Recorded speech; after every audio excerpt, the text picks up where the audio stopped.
got a great show for everybody here on Leaving the Ring. We got Bad Cat Dawson getting his rematch with the executioner, Bernard Hopkins. How surprised that you're getting the rematch? I'm very surprised. I mean, I didn't think it was going to happen after he pulled the first fight. You know, I'm just happy I'm getting a rematch, and hopefully he'll come to fight this time, and we can do it like real men. I'm leaning towards that there was a pre-existing injury. That when he landed, he kind of hurt it again and looked for his way out. Yeah, I heard that. Actually, when we went to the California Commission made the ruling, we went to the ruling and we were there. You know, on the tape that we had, we actually hear Nassim in the background after he hit the floor. You hear Nassim in the background say, and his shoulder was hurt already. I mean, we heard him. You could hear it clearly. I know Nassim for years. And I know his voice, my trainer, he knows his voice, and we hear Nassim in the background say, and the shoulder was hurt already. So I mean, I don't. That's on the HBO tape. Yeah, that's on the HBO tape. We got that. So I mean, it didn't play in the decision that the California Commission made, though. I mean, they heard it, but they still didn't pay it any mind. They said they weren't interested in that, but it was clearly Nassim's voice. So, I mean, it probably was an injury that happened before the fight, but still, at the same time, the way he went about the whole thing was just bad for the sport. Wow. That kind of shocked you, seeing somebody that's obviously a Hall of Fame guy and all the accolades that he's had over the years acting that way? Does it kind of just make you go like, wow, like and see the world in a whole different way? Not really, because what? You know what? Not the world. I don't look at the world in a different way. I look at him in a different way. I look at his camp in a different way because they knew that he was faking. I mean, it's obvious to the whole world. I mean, if anybody, if you have common sense, you could look at that and see that Bernard, he faked the whole thing.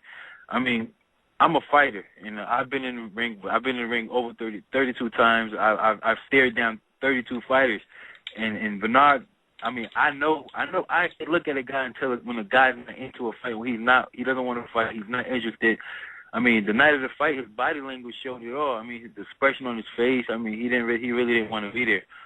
And I mean, I just expected him to take it beating like a man and not. I mean, to throw the fight. I mean, I didn't expect him to do that.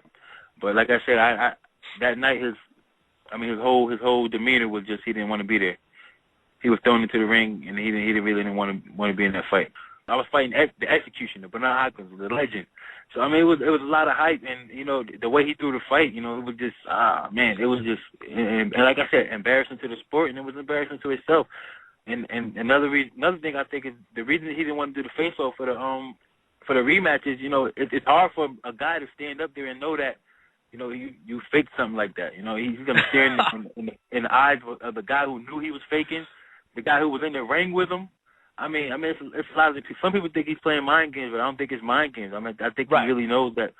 I think he really knows that. His gig is up. Wait a minute. So he didn't want to do the face-off for you for any type of promotional. So what was the excuse that he gave you in your camp?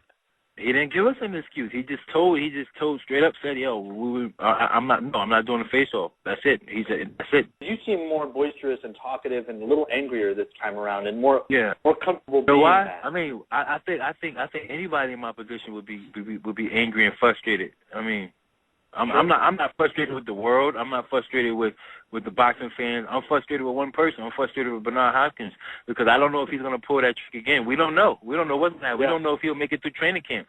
We might get a phone call 2 weeks before the fight, and Bernard Hopkins heard his shoulder. We heard his shoulder, and that'll be it. But at the end of the day, as long as I prove the point, I mean, I think the world will see that the first fight he wasn't hurt, and that he just looked for a way out. I mean, I'm hoping that Bernard Hopkins will come to fight this time and come to fight and come to hurt me like I'm coming to hurt him. How confident can you be heading into this? Can you build on that first fight at all? I'm building off of it because I never wanted to beat somebody so bad. Even going into the first Tarver fight, I wanted to beat Tarver bad. I wanted to shut him up, but at the end of the day, I knew what I was capable of, and I knew what I could do to Tarver if I was on my A game. And that's the thing. That's the thing I feel about this fight. I think I'm a little more. I just want this fight a little more. I never wanted to beat anybody so bad. I want to beat Bernard, and I want to beat him good. And I don't want to settle for nothing less than a knockout. I mean, there's nothing you can really do to prepare for Bernard Hopkins. There's nothing you can do but be in shape. Right. I mean, our whole thing is just, I mean, the fact that we're a younger fighter. I mean, I'm bigger. I mean, obviously, I mean, you saw in the first fight, I'm stronger. I was aggressive.